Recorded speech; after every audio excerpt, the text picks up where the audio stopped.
do you have everything? Yeah.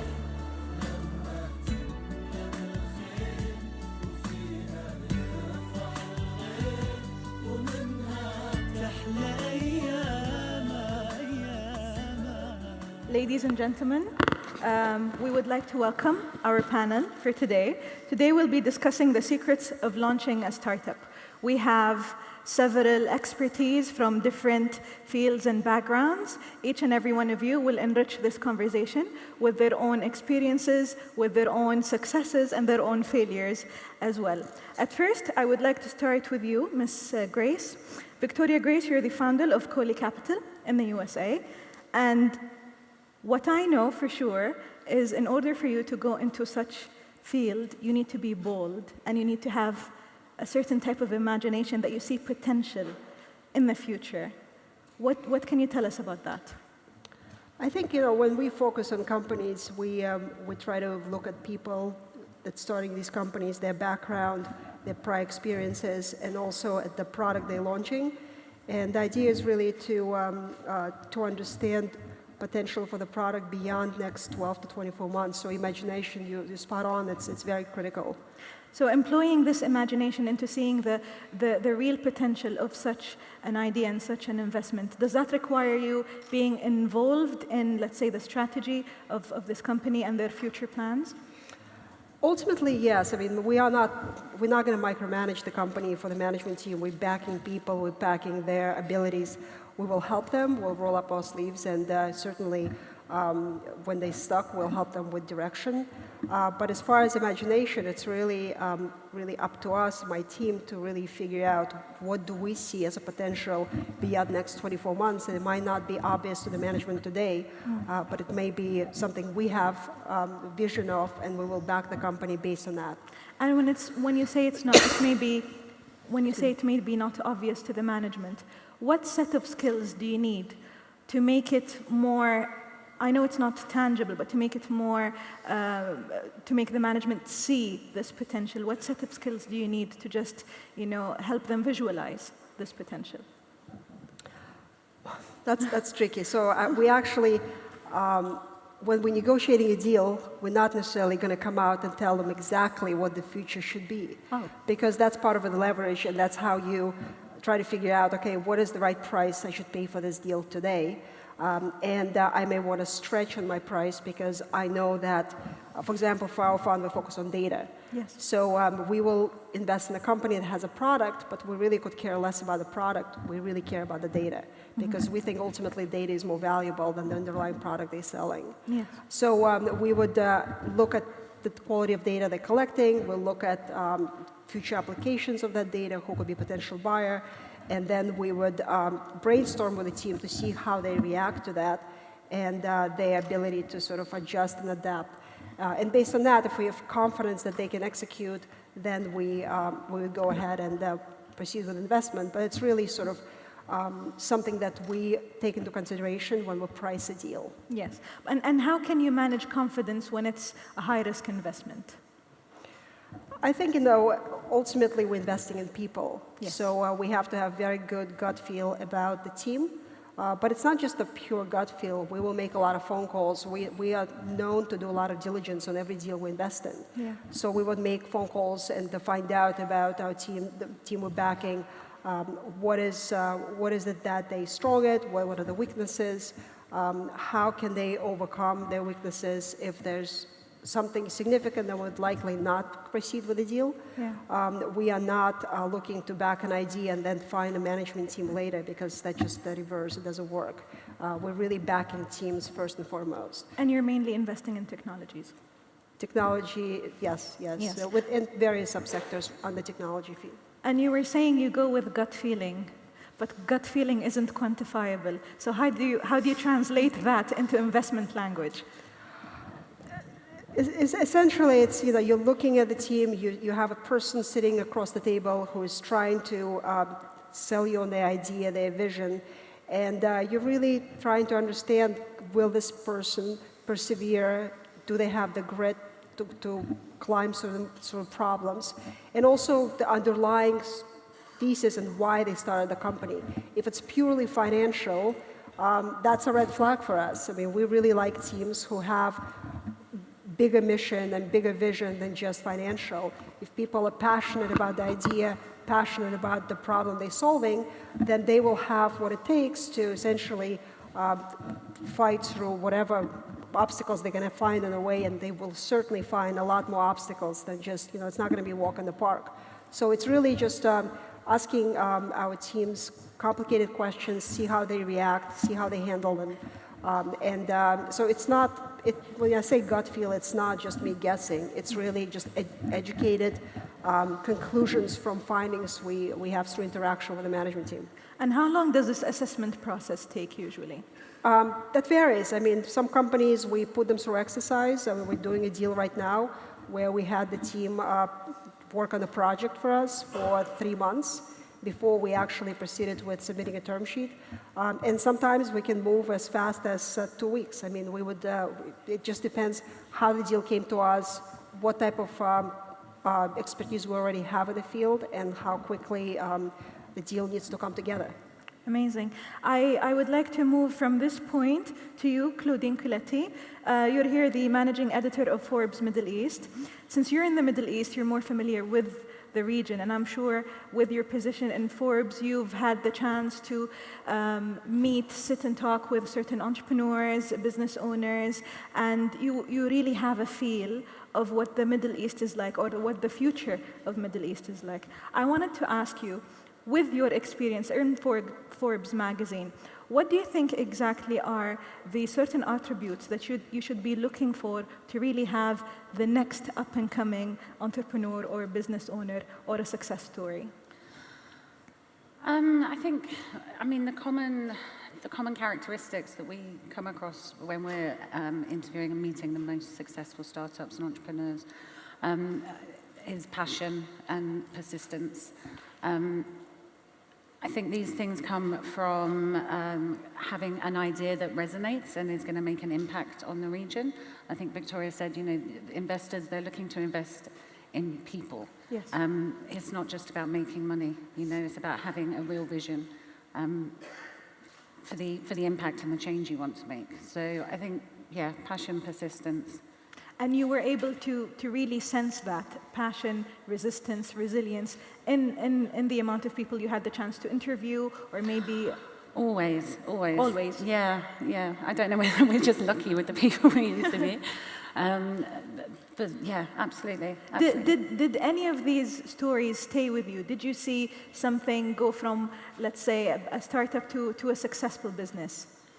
There's lots of examples of that in the region. Kareem is a big one, obviously, but they're all over the place. I think a lot of them as well, you shouldn't be too scared of failure. A lot of entrepreneurs, the most successful entrepreneurs, have tried, have failed, have got back up again. And it's building that experience. That means something as well, because you're building the passion. And were you able to see that change? How long have you been in the Middle East, if I may ask? 2 years, just over 2 years. Just over 2 years. Mm-hmm. In these 2 years, have you been able to see or sense any change in, let's say, the direction of those startups in the Middle East? A change in the direction? Not really. We focus a lot on tech companies. Yes. Because that is... Do you see maybe a raise in the appetite, let's say? Yeah. Yes. Well, that's where the future is. Yes. That's it's not just where the Middle East is going. That's where the whole world is going. Yeah. The amount of ideas is increasing. The amount of investment is increasing every single year. And it comes from forums like this. It's coming out of the universities and the schools and the lead up to Expo 2020. There's a real buzz behind it and a real encouragement. So can we say that this ecosystem is somewhat maturing in the region? Can we say that maybe some startups that are coming in the UAE, Saudi Arabia, and Jordan are helping in maturing this system? I think so, yeah, but I think there's always still a long way to go. I think, yes, it is, but you know, it's not done yet. It's nowhere near. We're just starting, basically. Yeah, exactly. Basically, we're just starting. And as you said, you think the future is digital, and this is where the world is heading.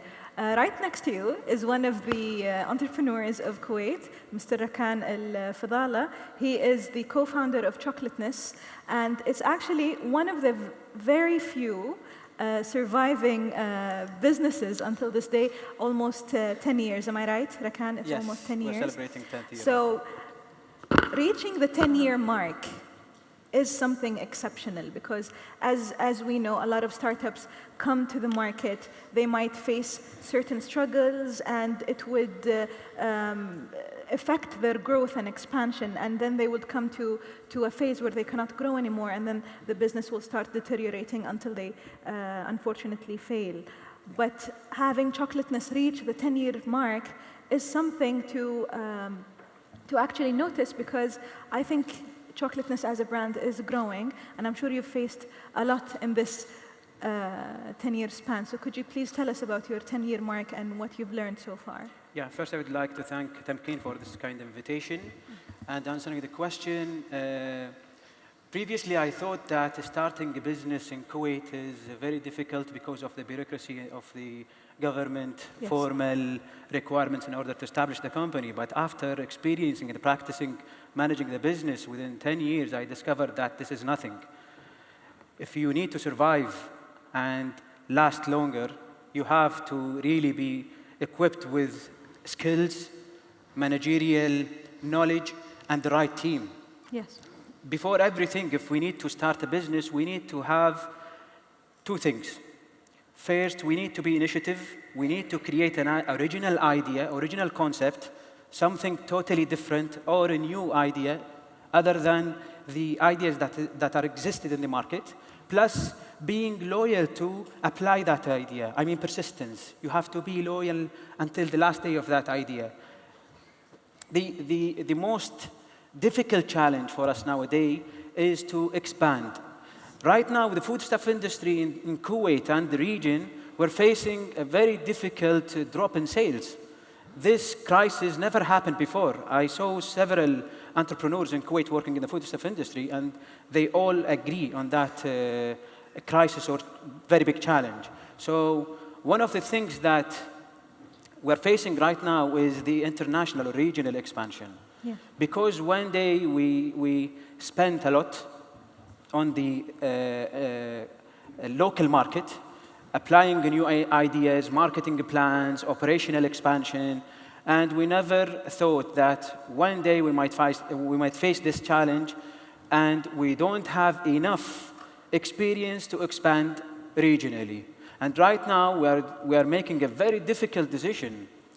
I know it's very hard to leave your business, to give away your position in your business. We love our child, Chocolateness, but we face that challenge that we need to hire someone to manage us right now.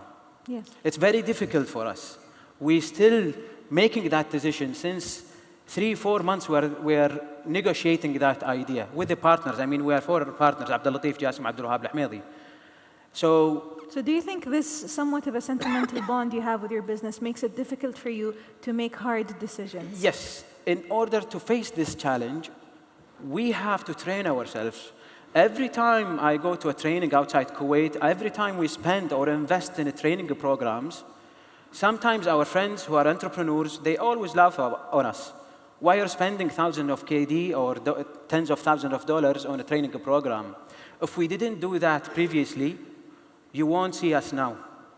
So these kind of trainings, even Tamkeen, these kind of knowledge and experiences that experienced people are sharing with us are very important for us in order to survive and to face that kind of challenges which we never learn how to face. And do you think investing in that sort of training is one of the reasons why you were able to sustain the business? Yes, it was part of our investments previously in Chocolateness. Yeah. Well, I will come back to this point, but I would also like to talk to you, Fajer AlRefai. You're a managing partner in FTL. It's the legal services. With startups, and I have seen that I've witnessed it firsthand, that starting up a business, they would focus on several aspects like financing the business, finding the right partners, finding the right idea, even spending on marketing and promoting their businesses, but they would miss out on the legal representation. And like the panel I've had earlier, Abdullah Budai, one of the members of the panel, said that he had to trademark his business before anything else. What I have seen that a lot of people skip this legal, any legal documentation they need to do or any legal representation they should have, and then face a lot of consequences due to that. What can you say on this part, especially for startups? And here in our audience, we have a lot of startups that should really know the importance of the legal aspect in their businesses. First of all, I want to say thank you for that question. It's something that I do get a lot. I think the legal aspect is very, very important because you're right. The consequences could be huge in the future, but I also understand that a startup would like to save money. You know, when you're just starting up, you have to figure out what your budget is and where that budget goes. And a lot of startups do forget to budget in legal services. I have a rule of thumb, which is don't go to a lawyer unless you're ready to get incorporated. Seriously, but that doesn't mean that you shouldn't look into prior to getting incorporated and being a company. That doesn't mean you shouldn't go and figure out what partnership you want to have and putting that in writing. Trademarking is if you're going to start having a logo and going out there and talking to people, then you obviously need setting your contracts. Yeah. Yes. So these are very important things for a startup. And it's important to go to a lawyer that understands that as well and understands the risk that might be. A lot of lawyers sometimes exaggerate and complicate things. So it's important to discuss what risk that might happen before going to a lawyer. What kind of legal knowledge? I mean, we just want to, let's say, give every entrepreneur or give everybody trying to enter into any market and invest money in it, we want them to know how to protect themselves. So they need a set of soft skills that they could learn, something that they can acquire so they can help their business grow in a legal manner and protect their rights. What do you think they should do? Should they just see a law firm at the beginning of starting a business? Do you recommend certain, let's say, books for them to read, or do you recommend anything, a legal form for them to go through? Steve Jobs once said that all people should learn how to code and to read contracts, but I think that's a little bit too much. I would suggest, you could always read books and read articles and, search for things online, but Kuwait has really changed in the past 5 years, and there's a lot of information now that is available. And if you're starting a business, because I know you're a contributor in a few online, in a few blogs and so on. So maybe reading a column of yours would help as well. Yeah, maybe, but also going to we have a Kuwait Business Center, so it's a fairly new business center. They could go there and ask these questions that they need instead of going to a lawyer. Because a lawyer would charge you a fee just to give you a piece of information. Yeah, so a lot of that information is available at these at the ministry, Kuwait Business Center. You have Kadiba, so all of these places. Excellent. Now moving to you, Ghina Abbas, you're the senior manager of the marketing services in Al-Ghanim Industries. I know Al-Ghanim Industries is one of the biggest companies we have in here, and I know the focus in marketing is usually one of the pillars of having a successful business. Then again, just like Fajer mentioned earlier, when you have a startup and you're tight on money, you really have to make tough decisions. Should I spend on legal support or should I spend on marketing? And in order for you to make those decisions, you have to make some calculated risks, let's say. what do you think is most important when someone is starting a business and they want to start marketing it? What do you think is most important for them to focus on, and how can they make cost-effective decisions when it comes to marketing? Of course. First, I would just like to say it's very heartwarming to be here and seeing all this youth who are the future of this country, who are interested in entrepreneurial and startups. Speaking from Alghanim Industries, who we have more than 30 businesses, first I would like to pinpoint the importance of research. Yes. As we said, we talked about legal, we talked about having the right team, and as Mr. Rakan said, the importance of having an idea. What I would like to stress is you cannot begin anything or to put a marketing plan into place before establishing what are my elements of the business. Starting first, who are my target audiences? Who are my customers which I'm going to reach to? Because you might have a brilliant product or service, but I don't have the target for it, or they can't afford it. So first, after establishing who are my target audience, I need to understand the market I operate in. So that's why we do market analysis, we do industry analysis, we understand our target audience. Who are my competition? One of the first things we do at Alghanim, and we advise any startup to do, if you don't have any degree of separation, or what we say, uniqueness speaks volume. So if I'm going to go copy a product of what's already there in the Kuwait market, then this is going to be a hype. You're not going to sustain. So Chocolateness is an example. Talabat is an example. So what we need to do first is establish a gap. Yes. Is there a gap in the market? Am I going to provide a service which is going to make me unique than others? Then we have to understand who are my target audience. So even before setting a marketing plan, which is of course very important, we advise businesses to spend money on research. Even if you don't have that money, there are available tools that you can use free. SurveyMonkey, Question Pro, Kuwaiti families are huge. You have a lot of friends, diwaniyas. Use these to speak with your families, with your friends. Say, what do you think of this idea? Who do you think is going to buy from it? Who are the competitors? So as we said, research, research, research at the beginning of each startup. This is going to be one of your key drivers for success. Because, of course, I totally agree with what you said. There's some sort of misconception when it comes to marketing, that people really assume that marketing is all about advertisement. Exactly. And whether it's online advertisement or advertisement with social media influencers, and they completely forget the fact that 70% of marketing is research. Prior to you doing any plan, you really need to understand the thing you were just saying.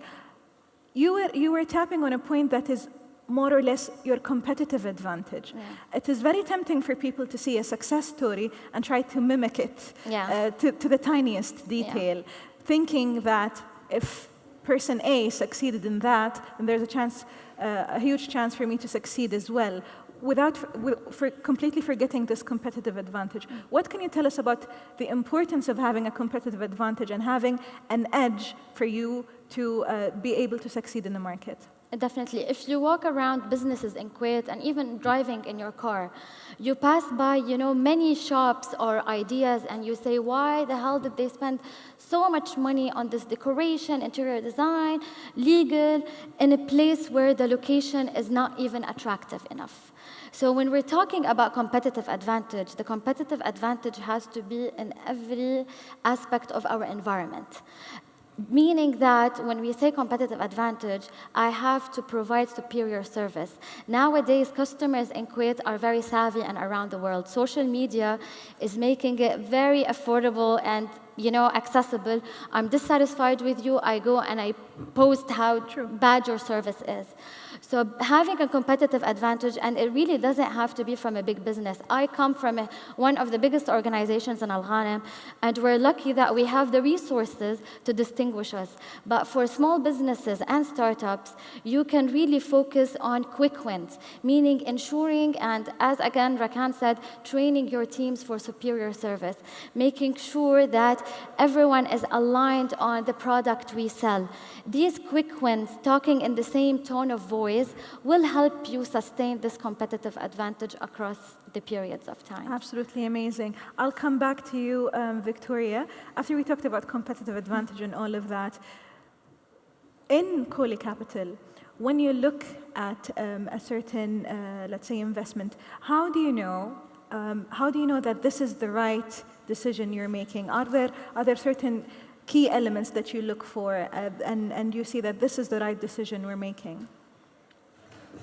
Well, I never know if it's the right decision. You never know. I certainly hope it is, but Yeah. you will find out probably years later. But for us, again, it's team is number one. So we have to make sure we're backing the right team with the right level So of how do you grit. how do you back the team up? Are you an active investor? Are you involved in the? Yes, go ahead. Yeah, we're active investors. Our preference is to lead financings. We take board seats. We help companies strategically. We help them expand outside of U.S. We have a pretty significant network in Europe and in the region here, and our companies really find that extremely useful. And do they usually approach COLLE Capital, or you go ahead and find those opportunities out? We are thematic investors, so we identify specific trends in the marketplace that we feel would benefit the most from technology. So health IT is a big focus area for us. About a third of our fund is in health IT. Most of our deals, in fact, all of our deals are really through reference. So we get 10 deals a day in our inbox, and we just don't really, we don't get a chance to review all of them. So we really focus on deals that comes to us through a trusted network of investors or entrepreneurs that we worked with before. We've had a session yesterday, and among the speakers was one of the leading banks in Kuwait, and they talked about the importance of fintech, and they talked about the importance of directing the entrepreneurs here in Kuwait to actually start looking at that field. Could you tell us a little bit more about it? About fintech? Yes. So that's one of the areas we actually focus on as well, and fintech is obviously very popular area, particularly in New York. So we're based in New York and Los Angeles. And there's two sides to it. You have to be very careful because a lot of fintech deals are very expensive now. Yes. Because there's a bit of herd mentality in VCs. I mean, when they see a deal and they see specific vertical, then it gets really expensive quickly. So you have to stay disciplined. But with blockchain, with evolution sort of, in credit. I mean, we've done a few credit deals, lending deals, blockchain infrastructure deals. Those are all important pieces to the next generation of finance companies. Is this your first time in the Middle East? No. You've been here before. I just wanted to ask you, since you're in such a business, what do you think we should do to prepare ourselves for the post-oil era? What do you think we should do investment-wise to prepare ourselves for this change? I think technology is going to be prevalent in every single vertical, be it logistics, be it banking, be it marketing. Every single field is going to be touched by technology. And my advice is that everybody studies some aspect of technology, be it coding or understanding various elements within the vertical. Because ultimately that's the future. And so investing in technology early, starting with your own education, is probably the path I would advise. You've had the chance to meet with a few entrepreneurs here, and you've taken a look at some of the projects participating in the Tamkeen Award. Yes, I have. What do you think from the projects you've had the chance to observe? Where do you think are, let's say, the certain aspects where they should focus on to take it to the next level? I think I would focus on KPIs and really just understanding product market fit, understand the costs associated with bringing product to the marketplace, and really understand your audience. I mean, I think the marketing comment was spot on. Really understand who you're marketing, who is this product for. When we look at deals, we really want to make sure it's a product that captures 99% of population. So it's a broad appeal level. So So doing homework on that front is really critical, and that's, so understanding basic sort of financial implications and understanding how much capital you're going to need to bring your idea to market and what's the total potential for this idea is what I would focus on. And then I would also probably advise to go beyond just, if it's a local company in Kuwait, Kuwait is a pretty small market. So trying to understand how you can actually make it outside of Kuwait, maybe broader GCC or even outside. Excellent. Back to you, Claudine. In Forbes, you were saying you focus on mainly tech startups. Mm-hmm. And when you say you mainly focus on that, is that because this is, let's say, the attraction right now, or because this is the future? It's the future. It is the How, future. like Victoria says, it is already touching everything. It's going to continue doing so. And do you see, where are you based exactly? You're based in Dubai? Where are we based in Yes. Dubai? Studio City. You're based in Dubai. And Yes, do you see a lot of opportunities there in Dubai? In Dubai specifically? Yes. Yes. Yes, of course. It's already happening. I mean, an opportunity for growth for a business based in Dubai, an opportunity for it to grow worldwide. Oh, I see what you mean. Yes, I think we're still working on that, but yes. How are you working on that? Well, what I mean to say is I think we're still waiting for that big. You're still waiting for Yeah. something to happen. Yeah. Do you at least see potential in any of the businesses that you've had the chance to interview? Yeah, I wouldn't like to mention any names. No, you don't need to mention any names. You can just tell us any, let's say, certain specifications that you've seen in those projects. What makes them different than anything else? I think the thing is that a lot of the startups that we've been looking at are actually taking global ideas and localizing them for this market. As Taking opposed global to, ideas and localizing them. Yeah, as opposed to taking local ideas and globalizing them. Okay. But I mean, of course, there is potential for that. And are they mainly problem solving? Do they solve any problems, or it's just basically e-commerce? Both. Both. Both. It's Both. here and there. Yeah. And have you had the chance to cover anything outside of Dubai? We cover the whole Middle East. And anything from mostly Kuwait? GCC. Did anything grab your attention from Kuwait? We didn't. I don't think we've actually. Not in the last list. No. But I mean, there's things. So what does it take to grab Forbes' attention? We focus very much on a kind of why now aspect. We want to look at the potential impact or the current impact that they're having, any big kind of investments that they've And how managed do you to get. manage the current impact? How do we manage? Yeah. Well, how do you measure the current impact? Looking at the kind of the scope that they're reaching, the number of people that they're reaching, the amount of revenue that they're getting in, the amount of funding that they're getting in, their reputation, the kind of the chat about them on social media, the kind of followers that they're having. There's all manner of measures. And do you also look at KPIs, as Victoria mentioned? We don't go that far into detail, no. So featuring them in Forbes, does that make any change to the business? You'd have to ask them. Does it? I hope so. Is it a measurable change before being in Forbes and after being in Forbes? Again, you would really have to ask them. You would have to ask them. Well, I mean, that's the benefit, I guess, that they get from Forbes, is that it's promoting and it's creating awareness. For us, it's about telling inspiring stories. And does it give you any credibility being featured in Forbes? Yes, I think I'm so. sure it does. Yes. I am sure it does. Well, going back to you, Rakan, you were saying that you had to make hard decisions in the business. And right now you said you wanted to hire someone to come and manage the business for you. Why did you have to make such a shift?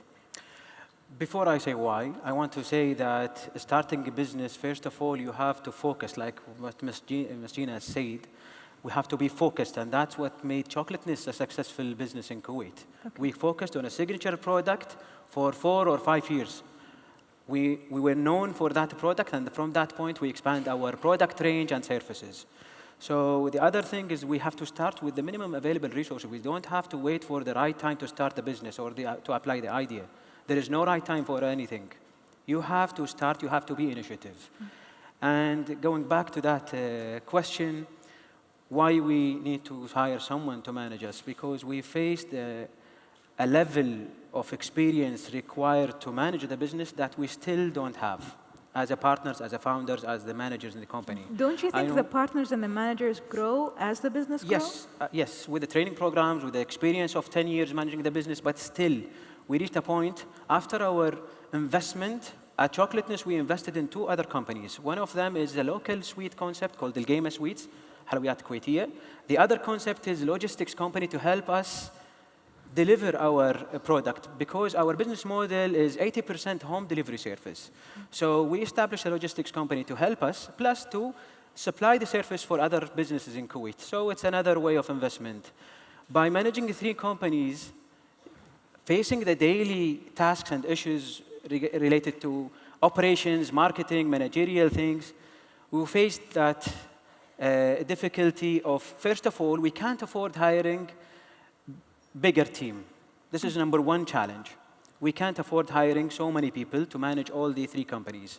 So based on that, we can handle the 3 companies, but we need an experienced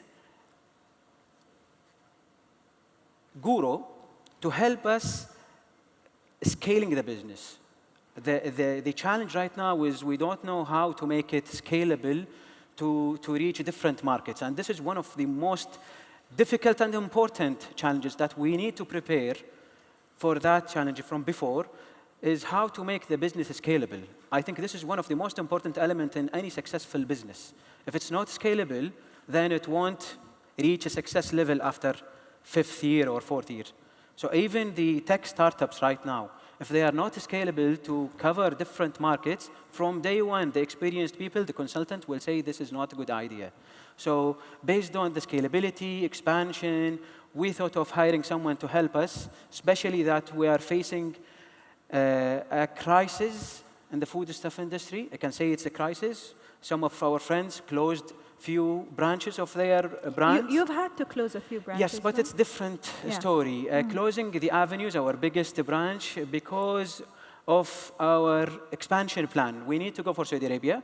Saudi Arabia plan requires a 300,000 KD investment, which is $1 million. And right now we have 2 options: going to banks, getting a loan, or sacrifice one of our resources locally. So all the banks opened their hands for us. All the banks, they came to us. They asked us to get more loans. And we thought of the risk part of this strategy. We don't know what will happen in 2018. So we decided to sacrifice the avenues. Plus, the other story, we won one of the best locations in the opera house here, the restaurants here. And then we canceled. After we won the place, we canceled, and then we pay 10,000 KD because we win, and then we said we don't want it. 10,000 KD. As a penalty? Yeah. So I understand this is a very big thing for small business, but imagine if we invest same amount of money, which is on the avenues and the opera, in Saudi Arabia market, we'll gain like... The return on investment. The return will be duplicated 5 times. So anyone that was in a brave our shoes decision will choose the same decision, will choose the same sacrifice. So we need someone to help us in growth, especially like franchising. We're new to that market. We never experienced managing businesses before we launched Chocolateness. I used to work for a bank in Kuwait, but in the marketing field, but it's not enough for me to think about franchise. Right now I have a little knowledge, but still, expanding in Saudi Arabia and GCC countries, it's easy. But I mean, how to make it scalable to reach the United States. Today I saw a news about one of the local concepts in Kuwait. They are planning to open in Sunset Boulevard in Los Angeles. Yes. And this is, I feel proud. It's not my business, but that's what we need to see. Now, two stories happened this year about successful entrepreneurs who overcome that crisis nowadays. One of them is a Slider Station. Yes. It's one of our role models in Chocolateness. Slider Station, because of their appearance in 6 different countries, managing more than 14 brands, they overcome or they face the challenge in a way easier than us. Because of that expansion, if they have any difficulty in one of the markets, then the other market will help. So another story with Elevation Burger, I noticed that they started their delivery service in Kuwait. Plus, they introduced a totally new product, which is the chicken burger, the chicken fillet. And it's changed the story with Elevation Burger. So these kind of, sometimes it's very minor changes, but it helps a lot in the future of the business. True. So right now, we think, I know it's manageable for us to continue manage the brand. We'll still be there as board members, but managing the business it's a tough decision, but if we hire someone, it will be easier for us to continue survive and then make more profits. That's the reason why we want to hire someone. We want to be focused for the policy, for the strategy of the business, and let the daily operations for someone who is more experienced than us. Victoria, from your experience, what do you think of this decision? I think it's, focus is critical. So it's, as an operator, I mean, that he's in best sort of, seat to make that decision. And are you consulting a team or board? Do you have, what's your structure? Right now, yeah, we'll be as consultant. We'll supervise the management, but we'll give the freedom for someone who's more experienced to manage the company. We'll work as a consultant, that's it. We'll build a strategy, making the guidelines, the policy, the general policy of the company, and someone will take it from there. And after checking if the CEO, the new CEO or general manager, if he reached the targets that we want, then he'll continue. And we'll expand in that kind of strategy. But if he didn't reach the target, we will be there for sure. Because we know every detail about the business. We are the best persons to manage the business. But again, we'll be in parallel, but as a consultant, as you mentioned. Yeah, I think as long as they've hired the right skill set individual, and again, over time it will change. As the company grows, you're gonna find yourself that you need different skill sets, and CEOs grow out of their roles. You need to bring somebody else. It's just a normal evolution. Yeah. So as long as you just stay focused and monitor performance and achieve what you want to achieve, that makes sense. Excellent. Fajer, I have to ask you because Rakan was talking about his business and he was talking how his business evolved. How does your role as a lawyer would evolve with the growth of a business from a startup to the expansion plans like Rakan was mentioning? Well, of course, the lawyer will grow with the business, and at FTL Legal Services, we always think of ourselves as part of the team, not just someone that's giving advice, but actually part of the team. And there's different stages that a startup goes through. So the beginning would be pre-incorporation or pre-establishment, and you would probably look at partnership agreements, the roles of the partners, the roles of whoever's coming in and putting in employment or talent in. And then after that, you have your business being established, and I'm sure Rakan can tell you that 10 years earlier, it was very, very difficult. Rakan, have you had a lawyer from the very beginning? No. No, see? No, but even the laws have changed, but yes. I'm sure.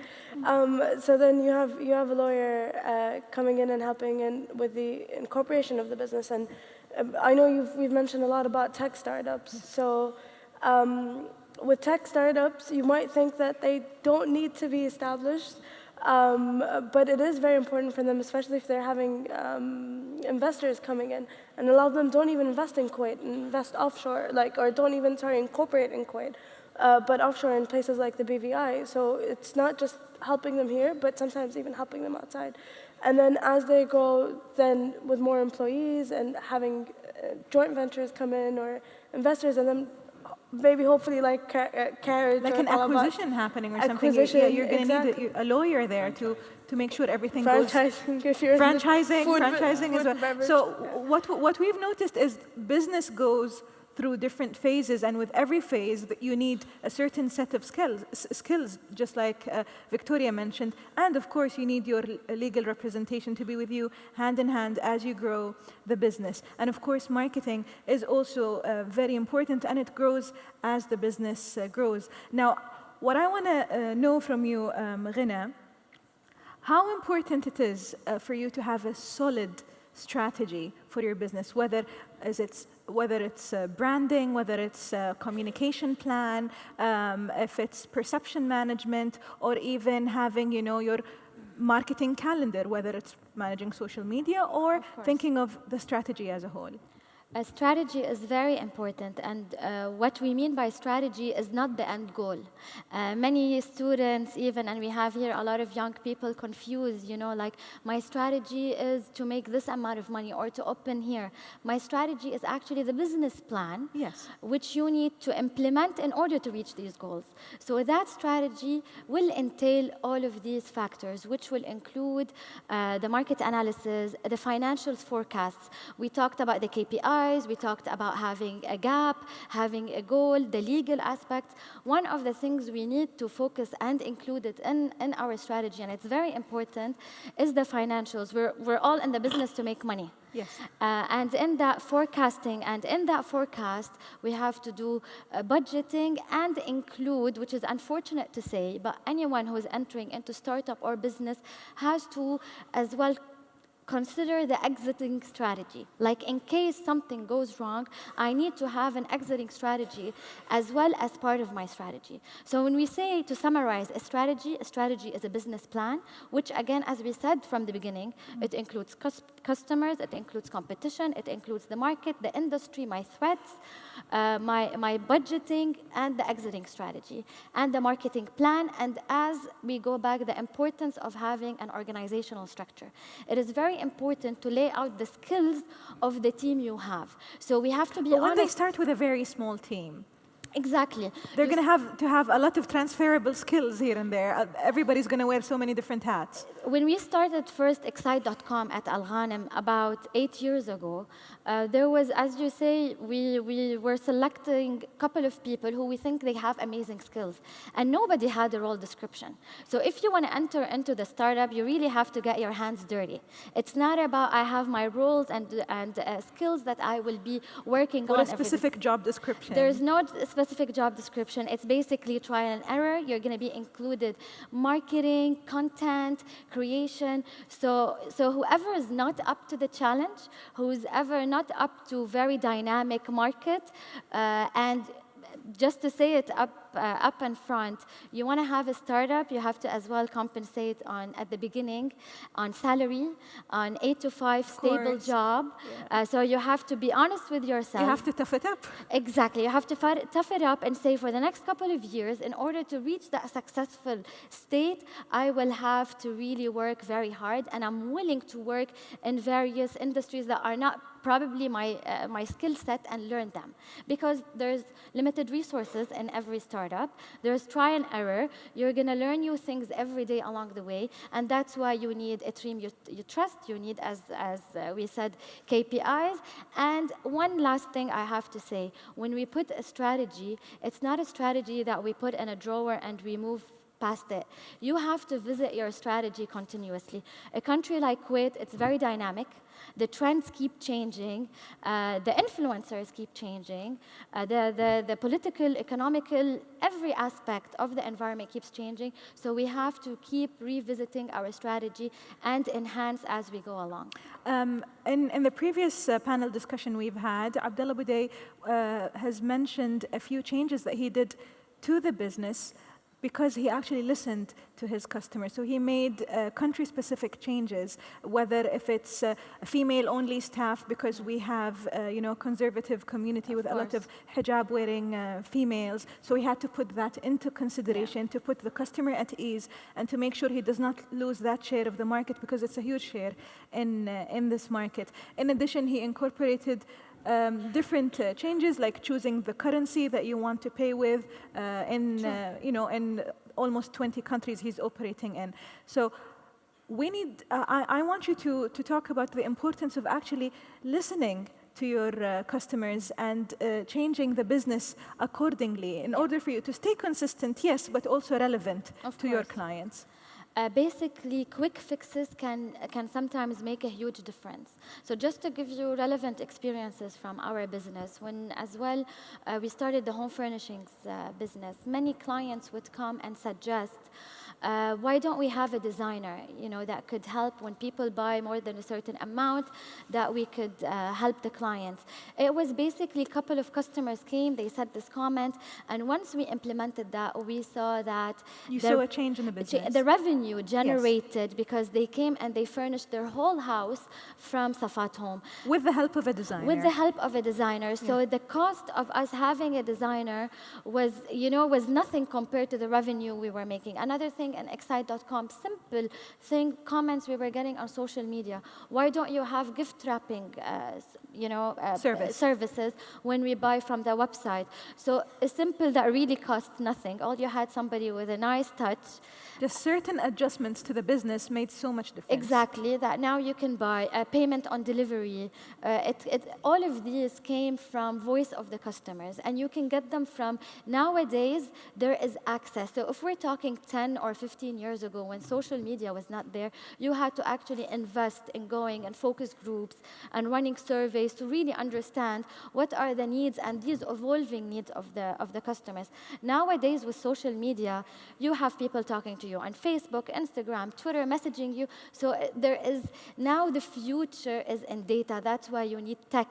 That's why you need data analysts. So as well, you need somebody on your team who, marketing is great, advertising is great. Nowadays, you need somebody that understands and reads data and link it, so you segment your customers, you provide unique offering to your customers, and you link the data from the multiple sources you have, which is digital, offline, online, and social media.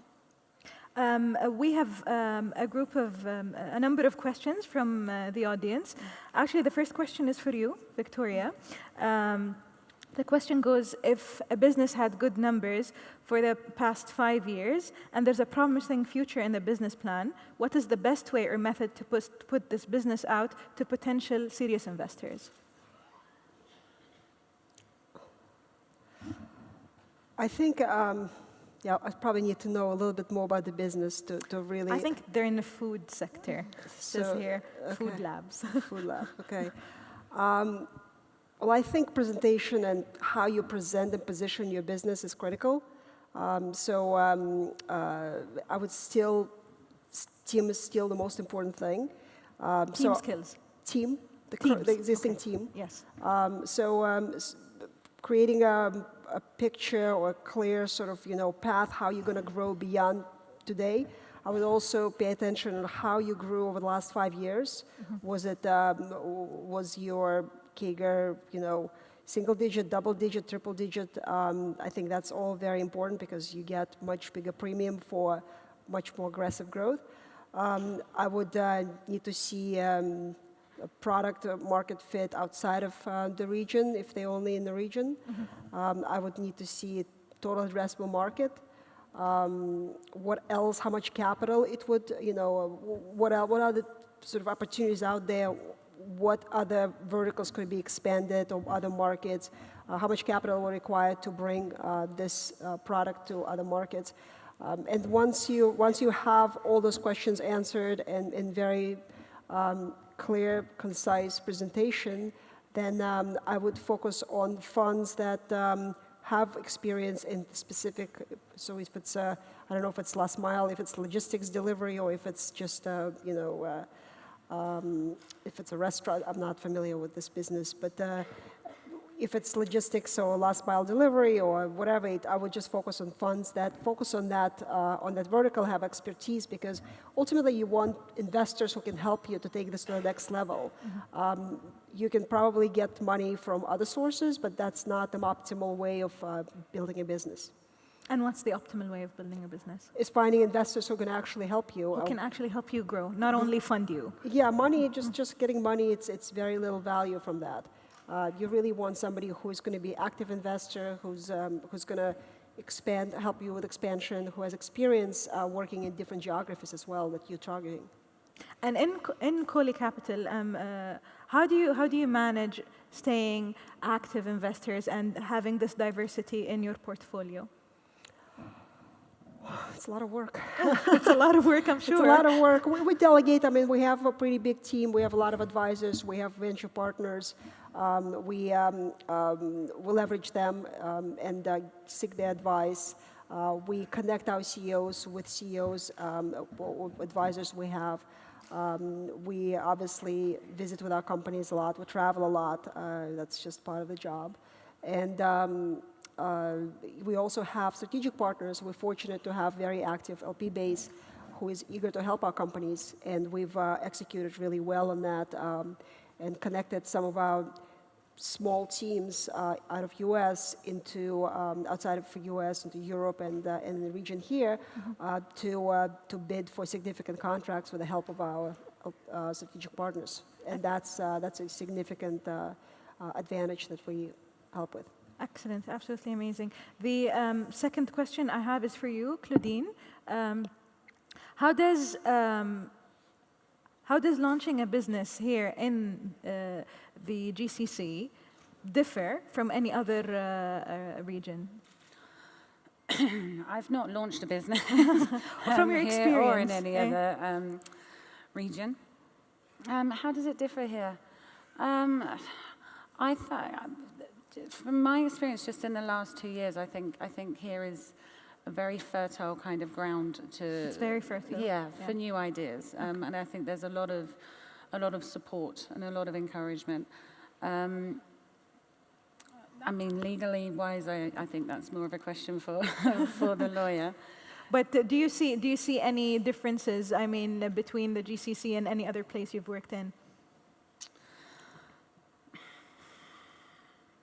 Not that I can think of. I mean, there will be differences, of course. Yes. I wasn't as involved. Yeah, exactly. Yes. I wasn't as involved in startups in the UK, so I actually can't compare. Yes.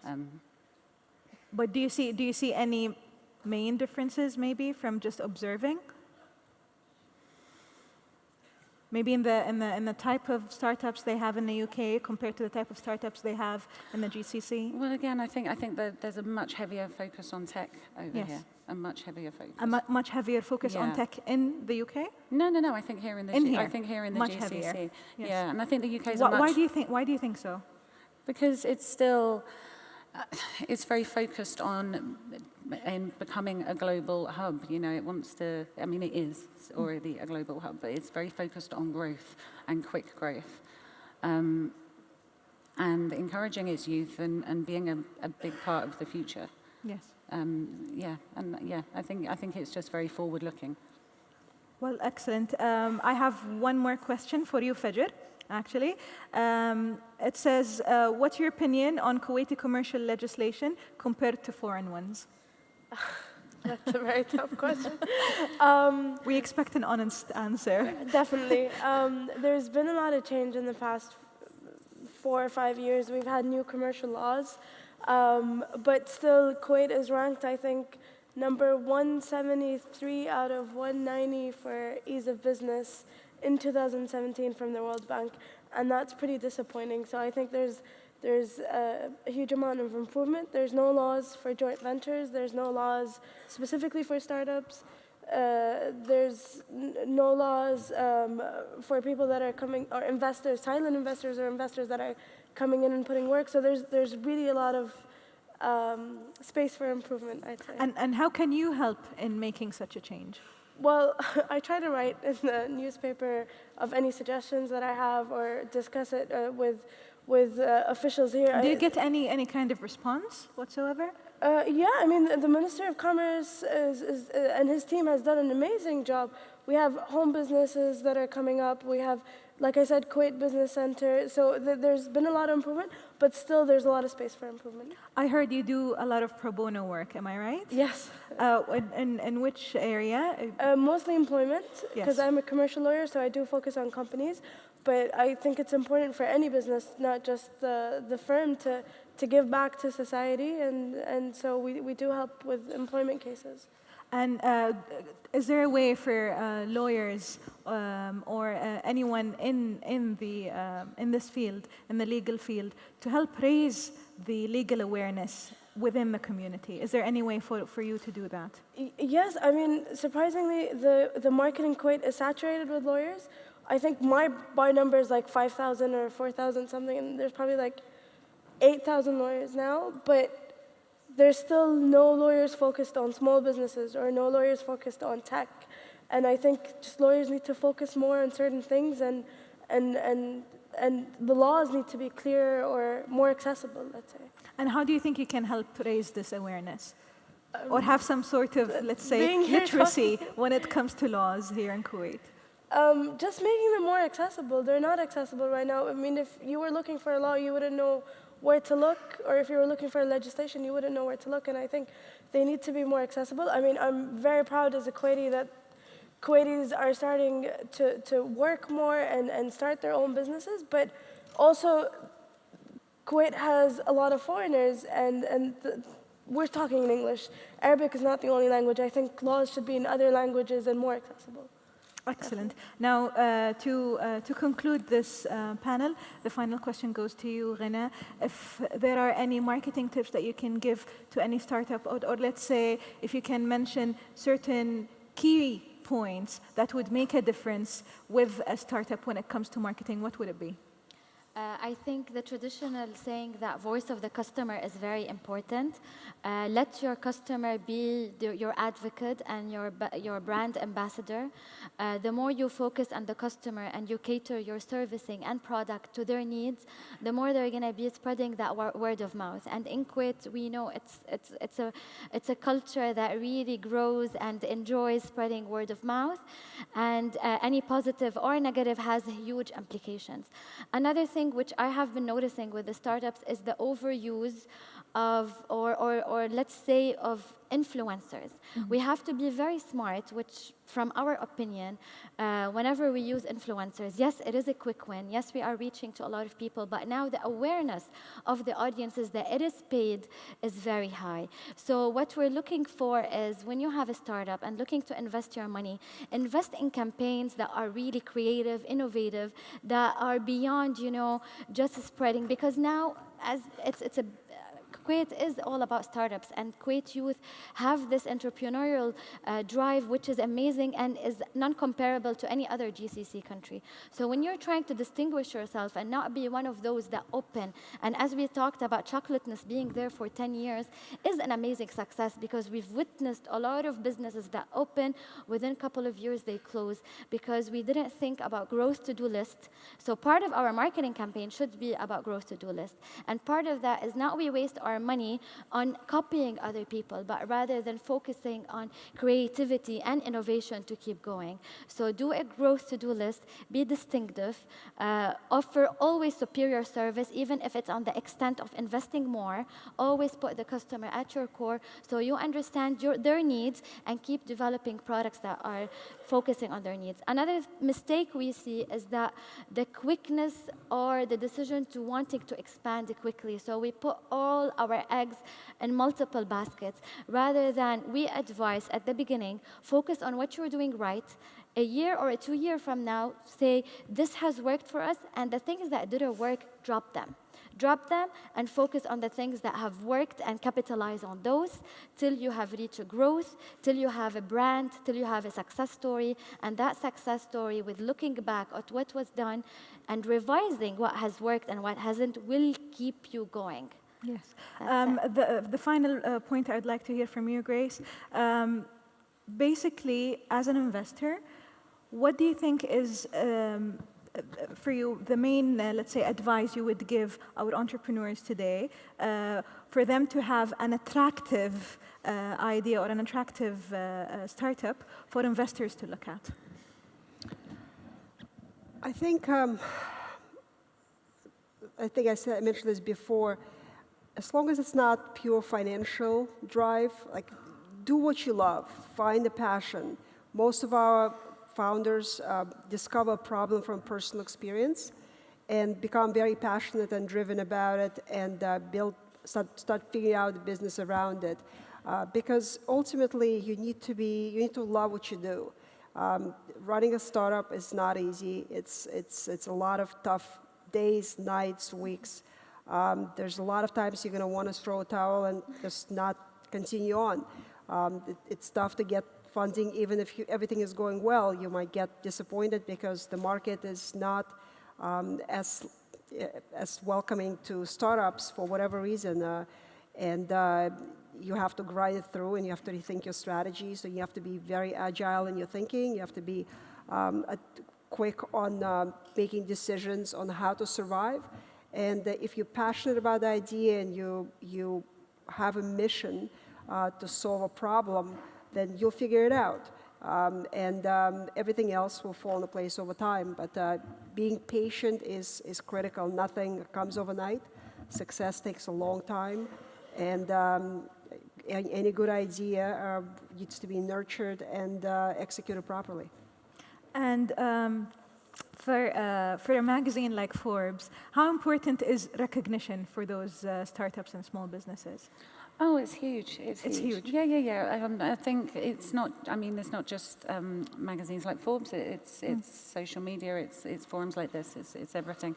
I think it's spreading awareness of the new ideas, and it's getting people using these new apps and these new technologies. So you think just exposing your startup and just shedding the light on it will help you tremendously? Absolutely. As I say, we tell inspiring stories. It's about inspiring the startups themselves, but also inspiring other entrepreneurs out there and the users, the region themselves. Absolutely amazing.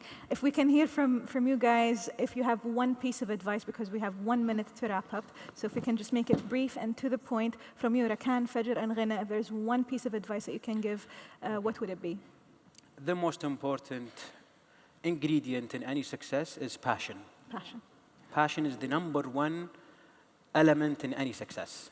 سوي اللي تحبه. Do what you love. This is the most important thing. The other thing is now we have a lot of ideas that we can do in terms of tech startups.